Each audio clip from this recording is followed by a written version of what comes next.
यदि उड़ नहीं सकते हो तो दौड़ो, और दौड़ नहीं सकते हो तो चलो, और चल नहीं सकते हो तो रेंगो, लेकिन एक जगह स्थिर मत रहो। नमस्कार, मैं Sandeep Yadav ocean of knowledge में आपका स्वागत करता हूं। आज हम लोग बात करेंगे पोलराइजेशन ऑफ लाइट के बारे में। तो इससे पहले हम लोग बात किए थे कि जो लाइट होती है ड्यूल नेचर शो करती है। पहला कि वेव नेचर, दूसरा था पार्टिकल नेचर। तो वेव नेचर के थ्रू ही ये जो पोलराइजेशन ऑफ लाइट की ये जो फिनोमेना होता है ये वेव नेचर के थ्रू ही होता है। तो सबसे पहले देखिए, जो वेव होती है दो टाइप की होती है। पहला ये एक होती है लॉन्गिट्यूडिनल वेव और दूसरा होता है ट्रांसवर्स वेव। तो पहला हो गया लॉन्गिट्यूडिनल।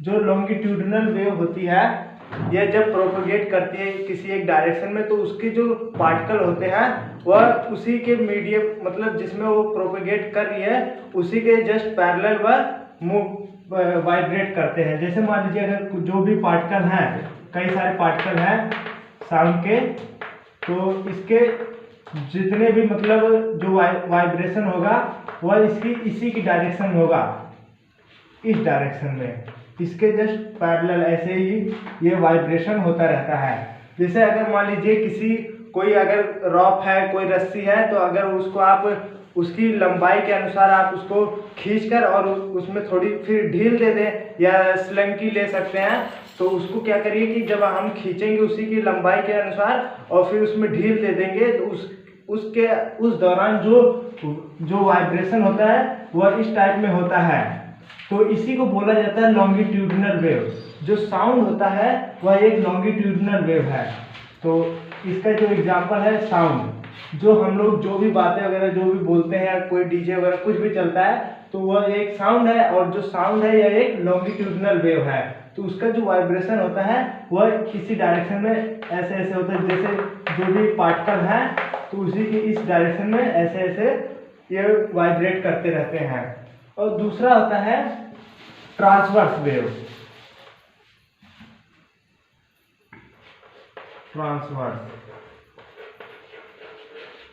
जो ट्रांसवर्स वेव होती है जब यह प्रोपेगेट करती है तो जब वह प्रोपेगेट करती है तो उसमें जो पार्टिकल होते हैं उसके उस प्रोपेगेशन के जस्ट परपेंडिकुलर वाइब्रेट करते हैं। जैसे अगर मान लीजिए जब कोई वेव है इस तरीके से प्रोपेगेट कर रही है, तो इसमें क्या होगा, जो वाइब्रेशन होगा वह इस डायरेक्शन में होगा, इसके जो प्रोपेगेशन के परपेंडिकुलर होता है। तो इस हिसाब से जो लाइट होती है एक ट्रांसवर्स वेव होती है। तो इसको अभी हम लोग एक एक्सपेरिमेंट के थ्रू समझेंगे। तो उसके लिए क्या करेंगे कि दो स्लिट लेंगे। जैसे पहला एक स्लिट हो गया, गत्ते की कोई भी स्लिट ले सकते हैं। तो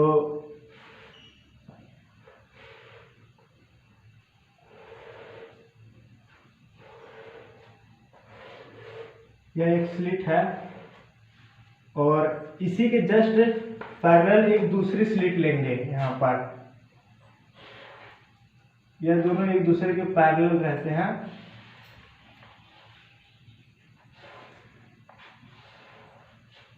और इसमें क्या करिए कि एक कह सकते हैं रॉप या डोरी कोई है, उसको इस S1 से S2 में ऐसे आर पार कर देते हैं।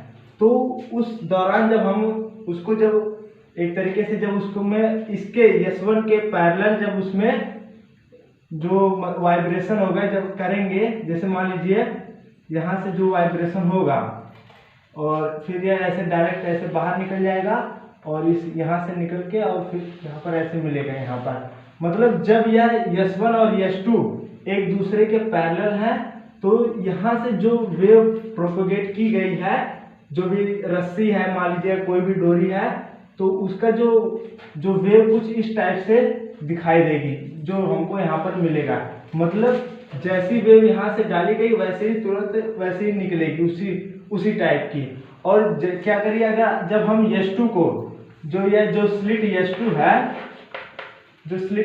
है, इसमें क्या करिए कि जब इसको धीरे धीरे मतलब रोटेट करते रहिए। जब हम इसको धीरे धीरे रोटेट करेंगे तो क्या होगा कि इसका ये जो एम्पलीट्यूड है यह धीरे धीरे कम होगा। मतलब जैसे मान लीजिए अगर कोई वेव इस डायरेक्शन में ऐसे चल रही है, तो ये जो पोर्शन होता है, ये यहाँ से यहाँ तक का जो डिस्टेंस होता है, ये क्या कहलाता है? ये होता है एम्पलीट्यूड। और जैसे जैसे हम इस S2 को रोटेट करते जाएंगे तो क्या होगा, जो एम्पलीट्यूड की जो वैल्यू होगी वो धीरे धीरे डिक्रीज करती जाएगी। इसका मतलब जैसे जैसे हम उसको घुमा रहे हैं तो क्या होगा कि जो कुछ इस टाइप में मिले, देख सकते हैं कि यहाँ पर जो एम्पलीट्यूड की वैल्यू है वो घटती चली जाएगी, ए की वैल्यू घटती चली जाएगी। और एक कंडीशन ऐसी आएगी जब हम जब S2 S1 के रेस्पेक्ट में जब वह परपेंडिकुलर हो जाएगा तो उस कंडीशन में क्या होगा कि हमको कोई भी वेव बाहर नहीं दिखाई देगी। तो उसका अगर फिगर कुछ इस टाइप से बनेगा, जैसे पहले एक स्लिट फिर बना लेते हैं, और यहाँ पर एक स्लिट S1 है और दूसरी स्लिट इसके, अब हम क्या कर रहे हैं, इसके जस्ट परपेंडिकुलर कर रहे हैं। तो क्या होगा,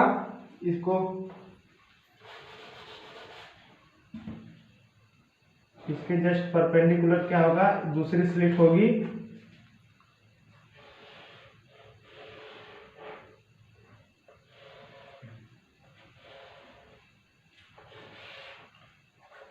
यह जो दूसरी स्लिट है ये इसके इस स्लिट S1 के परपेंडिकुलर है। तो इस कंडीशन में क्या होगा कि हमको कोई भी वेव बाहर नहीं दिखाई देगी, मतलब यहाँ पर कोई भी वेव नहीं आएगा। जैसे अगर मान लीजिए इसको हम इसके परपेंडिकुलर जब इसको वाइब्रेट करेंगे तो यहाँ से तो जाएगी, फिर उसके बाद यहाँ से ऐसे हुआ, और इस कंडीशन में क्योंकि देखिए यहाँ पर यह इसके पैरेलल नहीं है तो यह इससे बाहर नहीं निकल सकती, और यहाँ पर हमको कोई भी वेव नहीं दिखाई देगी। मतलब यहाँ पर देख सकते हैं जो एम्पलीट्यूड होगा वेव का वह 0 हो जाएगा, ए की वैल्यू जो होगी यहाँ पर 0 होगा। तो अगर मान लीजिए यह एक कोई लॉन्गिट्यूडनल वेव होती है, तो जो लॉन्गिट्यूडनल वेव होती है वह क्योंकि उसके जस्ट पैरेलल में उसका वाइब्रेशन होता रहता है, तो उस कंडीशन में क्या होता है कि जब हम S2 को घुमाते तो उसका उस यहाँ पर जो वेव हमको मिल रही है उसमें कोई भी इफेक्ट नहीं पड़ता, कोई भी चेंजिंग नहीं आती, क्योंकि जो उसका जो वाइब्रेशन हो रहा है वह इस टाइप से हो रहा है। तो वह चाहे जैसे भी घुमाए तो वह क्रॉस कर जाती है और हमको वो वेव मिल जाती है। लेकिन जो क्योंकि यह ट्रांसवर्स वेव है, और इस कंडीशन में क्या होता है कि जब कोई वेव ऐसे प्रोपेगेट कर रही है, उसके जस्ट हमने पहले S1 के परपेंडिकुलर जब उसको वाइब्रेट करवाया, तो इस कंडीशन में क्या हो रहा है कि जब यह इसके S2 जब इसके परपेंडिकुलर में है तो इस कंडीशन में हमको कोई भी वेव नहीं दिखाई दे रही है। लेकिन अगर यहाँ पर लॉन्गिट्यूडनल वेव होती तो उस कंडीशन में भी हमको एक वेव दिखाई देती, लेकिन यह क्योंकि यह ट्रांसवर्स वेव है इसलिए हमको नहीं दिखाई देगा। तो अब हम इसको एक एक्सपेरिमेंट के थ्रू समझेंगे। जो उसके लिए क्या करेंगे कि एक टूरमेलिन का क्रिस्टल लेंगे, सॉरी 2 टूरमेलिन के क्रिस्टल का इसमें यूज होता है। तो सबसे पहले एक लाइट सोर्स होगा, तो जैसे मान लीजिए कोई एक लाइट सोर्स है,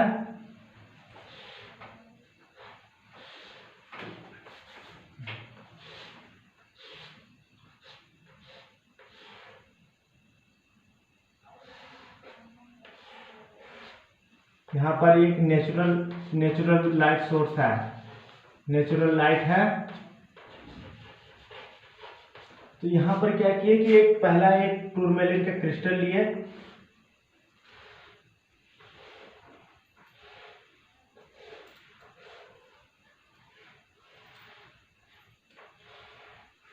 या टूरमेलिन का क्रिस्टल या P1 है। तो यहाँ से जो लाइट, क्योंकि देखिए जो वेव होती है यह जैसे यह क्योंकि यह सभी डायरेक्शन में मूव करती है, इसकी जो डायरेक्शन होगी वो सभी हर एक डायरेक्शन में होती है, मतलब x में भी, y में भी, z में भी, हर एक डायरेक्शन में यह मूव करती है। तो यहाँ पर देख सकते हैं जो लाइट, जो नेचुरल लाइट होगी, क्योंकि यह अनपोलराइज्ड लाइट होती है, तो क्या होगा कि यह हर एक डायरेक्शन में मूव कर सकती है। यहाँ से जो लाइट जाएगी इसके सरफेस पे पड़ेगी, तो इस कंडीशन में क्या होगा कि जो इस सरफेस की जो भी वाइब्रेशन इसके जब पैरेलल होंगे तो वही केवल वेव बाहर निकलेगी यहाँ पर। और ध्यान रखिए कि जब नेचुरल लाइट सोर्स से, जब कोई नेचुरल लाइट टूरमेलिन के क्रिस्टल, ये क्योंकि यह टूरमेलिन का क्रिस्टल है, इस टूरमेलिन के क्रिस्टल से जब वो पास करेगी तो इस जो लाइट होगी, जो यहाँ पर लाइट मिलेगी, वो हमको हल्की ग्रीन कलर की दिखाई देगी। और क्या करें, अगर हम ये जो टूरमेलिन का क्रिस्टल P1 है, जब हम इसको इसी के एक्सिस पे जब इसको रोटेट करते हैं तो इसमें क्या होगा कि जो लाइट की जो इंटेंसिटी होगी उसमें कोई भी चेंजिंग नहीं आती है। चाहे जो लाइट की इंटेंसिटी पहले थी वही बाद में भी रहेगी, मतलब रोटेट करने से पहले जो लाइट की इंटेंसिटी थी, मान लीजिए वह लाइट की इंटेंसिटी अगर आई थी, तो जब हम उस P1 को, जो टूरमेलिन का क्रिस्टल P1 है, जब हम इसको रोटेट कर रहे हैं तो उस कंडीशन में भी लाइट की इंटेंसिटी हमको आई ही मिलेगी। तो इससे ये पता चलता है कि जो लाइट रे है, जैसे जो लाइट रे है, इसका जो लाइट रे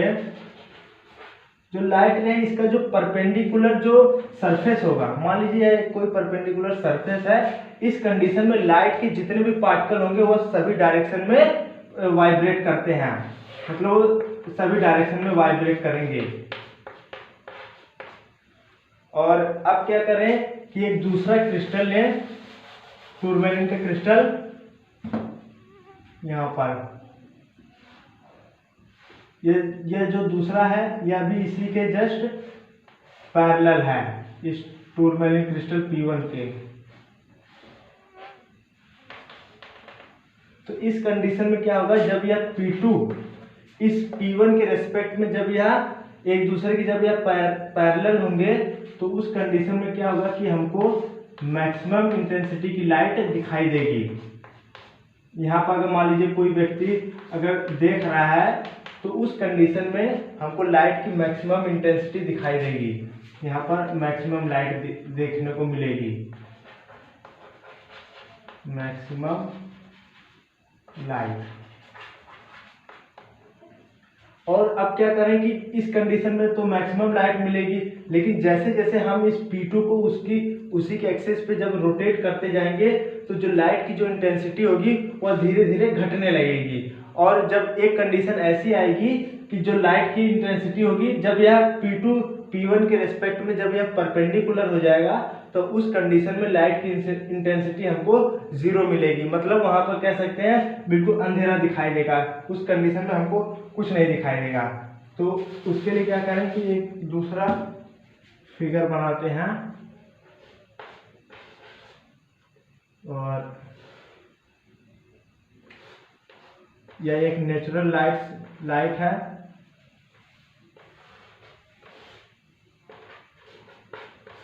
और यह एक अनपोलराइज्ड लाइट है। तो यहाँ पर पहला यही टूरमेलिन का क्रिस्टल जैसे पहले था वह वैसे ही है। और क्या करेंगे, जो क्रिस्टल P2 होगा उसको क्या करेंगे, इसके जस्ट परपेंडिकुलर इसको रखना है।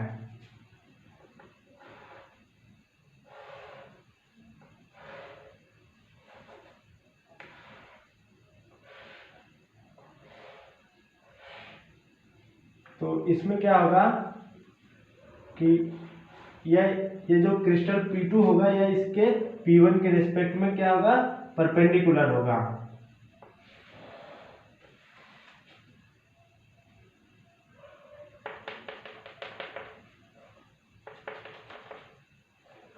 तो इसका जो सरफेस होगा वो इस टाइप से होगा।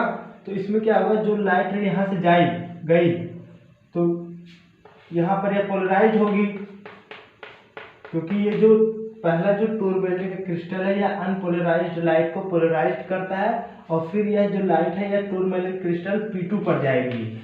अब देख सकते हैं कि इसका जो सरफेस है वह इस टाइप से है, और जो वाइब्रेशन हो रहा है वह इस टाइप से है। तो यह जो वाइब्रेशन है यह इसके पैरेलल नहीं है, तो इस कंडीशन में हमको लाइट की कोई भी इंटेंसिटी नहीं दिखाई देगी, मतलब बिल्कुल अंधेरा छा जाएगा, कुछ भी नहीं दिखाई देगा। ये जो लाइट होती है इसको बोलते हैं पोलराइज्ड लाइट।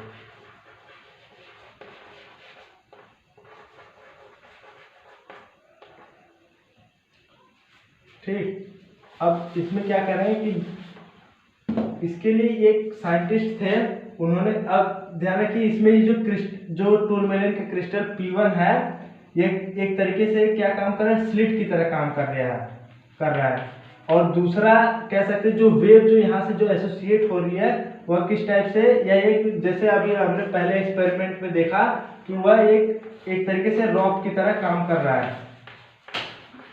जो यहाँ पर जो वेव है वह एक तरीके से डोरी की तरह काम कर रहा है, और ये जो टूरमेलन का क्रिस्टल है ये दोनों क्या काम कर रहे हैं, स्लिट की तरह काम कर रहे हैं। और अगर ध्यान रखें, अगर हम इसमें क्या करें, अगर कोई लॉन्गिट्यूडनल वेव अगर इसमें अगर जाती तो क्या होता कि हमको कोई भी मतलब चेंजिंग नहीं दिखाई देती। मतलब जो पहले इंटेंसिटी मिल रही थी वही इस क्रिस्टल जो टूरमेलन का क्रिस्टल P2 है, जब हम इसको रोटेट करते हैं, क्योंकि इसमें देख रहे हैं जब ट्रांसवर्स वेव है तो इसमें उसका जो इंटेंसिटी है वह घटती चली जा रही है। लेकिन अगर एक लॉन्गिट्यूडनल वेव अगर इसमें प्रोपेगेट करती तो उस कंडीशन में क्या होता है कि हमको इंटेंसिटी में कोई भी चेंजिंग नहीं नजर आती। मतलब जब वह क्रिस्टल P2 P1 के रेस्पेक्ट में जब यह पैरेलल होता है, जो इंटेंसिटी मिलती वही इंटेंसिटी उसको रोटेट करने के बाद भी मिलती। यह कब होता है, जब वेव लॉन्गिट्यूडनल वेव होती है। लेकिन यहाँ पर यह जो वेव है यह ट्रांसवर्स वेव है, और इस कंडीशन में जब हम इसको रोटेट करते रहेंगे तो क्या होगा कि जो लाइट की जो इंटेंसिटी होगी वो धीरे धीरे घटती जाएगी, डिक्रीज करती रहेगी। और इसके लिए एक मैक्सवेल ने क्या किया कि 1865 में उन्होंने बताया कि जो लाइट है वह एक इलेक्ट्रोमैग्नेटिक वेव है। लाइट है यह एक टाइप की इलेक्ट्रोमैग्नेटिक वेव है। तो जो इलेक्ट्रोमैग्नेटिक वेव होती है उनको जब वह चलती है, ट्रेवल करती हैं, तो उनको किसी भी मीडियम की जरूरत नहीं पड़ती है, वह वैक्यूम में भी ट्रेवल कर सकती हैं।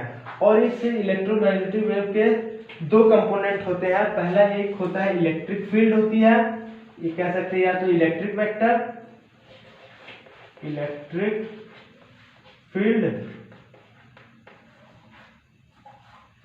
फील्ड, और दूसरा होता है मैग्नेटिक फील्ड।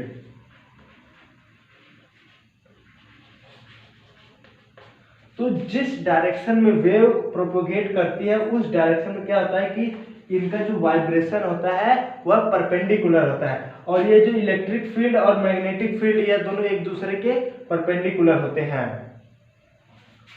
और जितने भी फिनोमिना होते हैं लाइट से रिलेटेड, ऑप्टिकल इफेक्ट जितने भी होते हैं वह इलेक्ट्रिक वेक्टर के जो वाइब्रेशन होता है, जो इलेक्ट्रिक वेक्टर का जो वाइब्रेशन होता है उसी के थ्रू ही होता है। जितने भी ऑप्टिकल इफेक्ट होंगे, ऑप्टिकल इफेक्ट यह केवल इलेक्ट्रिक वेक्टर के वाइब्रेशन के थ्रू ही होता है, ना कि मैग्नेटिक वेक्टर के। तो जो भी इलेक्ट्रिक वेक्टर जो वाइब्रेट करते रहते हैं उसी की वजह से हमको जो लाइट रे का जो भी जितने भी ऑप्टिकल इफेक्ट होते हैं वह केवल इसी की वजह से दिखाई देते हैं, इलेक्ट्रिक वेक्टर के वाइब्रेशन के कारण, ना कि मैग्नेटिक वेक्टर। क्योंकि एक रिलेशन होता है E बराबर होता है C/B। जो इलेक्ट्रिक फील्ड होती है यह इक्वल टू होती है C/B के। C यहाँ पर क्या है, लाइट वेलोसिटी ऑफ लाइट है, और यहाँ पर B है जो यह एक मैग्नेटिक फील्ड है। तो यहाँ पर देख सकते हैं जो लाइट की जो इलेक्ट्रिक फील्ड है इसका देख सकते हैं ये मैग्नेटिक फील्ड की अपेक्षा कई गुना बड़ी है। तो इसलिए जो इलेक्ट्रिक वेक्टर जो होता है जब यह वाइब्रेशन करता है तभी हमको ऑप्टिकल इफेक्ट दिखाई पड़ते हैं। अदरवाइज इस केस में मैग्नेटिक फील्ड जो मैग्नेटिक वेक्टर होता है उसके वाइब्रेशन से उतना इफेक्ट नहीं पड़ता है। और जो इस पोलराइजेशन के फिनोमेना में क्या होता है कि क्योंकि देखिए जो इलेक्ट्रोमैग्नेटिक वेव होती है, जो लाइट होती है, इसमें इसका जो वेव जो ट्रेवल करती है यह कई टाइप की इसमें वेव होती है, कुछ इस टाइप में और कुछ इस टाइप में, कई टाइप में इसमें होता है। और अगर मान लीजिए कोई यहाँ पर सरफेस है, कोई भी अगर पोलराइजर अगर हम लोग लगा देते हैं, जैसे मान लीजिए यह जो पोलराइजर है और इन वेव का जो वाइब्रेशन हो रहा है कुछ का देखिए ऐसे हो रहा है किसी का ऐसे हो रहा है, किसी का ऐसे, तो केवल वही वाइब्रेशन इससे बाहर निकल पाएंगे जो इसके पैरेलल वाइब्रेट करेंगे। देख सकते हैं, अगर ये वाला देखें ये इसके पैरेलल है तो हमको केवल यहाँ पर एक ही वेव नजर आएगी जो जिसका वाइब्रेशन इसके पैरेलल होगा, मतलब इस टाइप वाले जिनका वाइब्रेशन होगा वही वेव हमको यहाँ पर नजर आएगी। मतलब कई सारी वेव तो जाएंगी, जब एक पोलराइजर के थ्रू जब वह जाएंगी तो जो वाइब्रेशन इसके पैरेलल होगा केवल वही बाहर निकलेगा, अदरवाइज जितने भी बाकी जो रहेंगे जिनका वाइब्रेशन इसके पैरेलल नहीं है वह इसी सरफेस के द्वारा या जो भी मेटल सरफेस है इसी के द्वारा रोक दिए जाएंगे, केवल एक ही वेव बाहर निकलेगी। तो इस वेव को बोला जाता है plane polarized wave. Plane polarised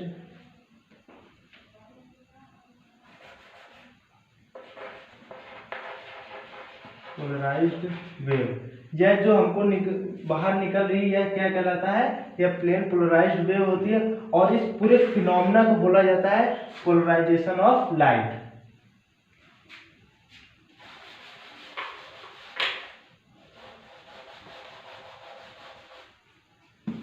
अगर हम लोग देखें ये जो क्रिस्टल P1 है, ये टूरमैलिन का क्रिस्टल P1 है और यहाँ से अनपोलराइज्ड लाइट यहाँ से निकल रही है, तो इस कंडीशन में क्या होता है कि ये जो P1 क्रिस्टल है टूरमैलिन का, ये इस अनपोलराइज्ड लाइट को क्या कर रहा है, पहले पोलराइज्ड कर रहा है। मतलब यहाँ पर जो हमको लाइट मिल रही है क्या मिल रही है, पोलराइज्ड लाइट। पोलराइज्ड लाइट, तो यह जो पोलराइज्ड लाइट है और फिर ये क्या करता है, ये जो दूसरा जो टूरमैलिन का क्रिस्टल होता है P2, यह एनालाइज करता है कि ये जो पोलराइज्ड लाइट है यह पोलराइज्ड है कि नहीं, तो यह इसको बोला जाता है एनालाइजर। ये दूसरा जो क्रिस्टल है इसको बोला जाता है एनालाइजर।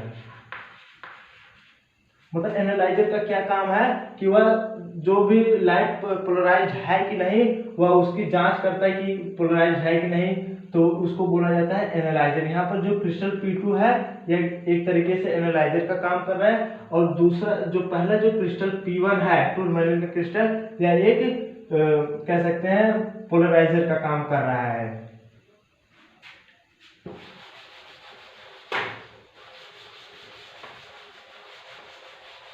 और जितने भी यह केवल घटना जो होती है यह केवल जो भी वेव जो ट्रांसवर्स होगी उसी में ऐसा होता है, बाकी और किसी में नहीं होता। और इसमें जो वही वाइब्रेशन बाहर निकल पाएंगे जो इससे जो भी सरफेस है उसके जो पैरेलल वाइब्रेट करेंगे। तो देख सकते हैं यहाँ पर जो भी वाइब्रेशन इसके पैरेलल होगा वही केवल बाहर निकल सकते हैं, अदरवाइज जो भी होगा वो उसी के अंदर रह जाएगा। तो कह सकते हैं जो भी पोलराइजेशन का जो फिनोमेना होता है यह केवल ट्रांसवर्स वेव में होता है, और यह साउंड में कह सकते नहीं होता, क्योंकि जो साउंड होता है वह क्या है, एक लॉन्गिट्यूडनल वेव है।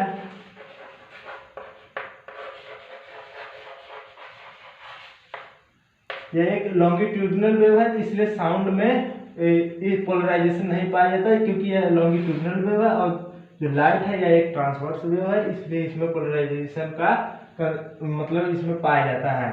तो अब इसके बाद इसमें बात करेंगे मेलस लॉ, ब्रोस्टर लॉ, इन सब के बारे में। तो बस आज के लिए इतना ही, थैंक यू।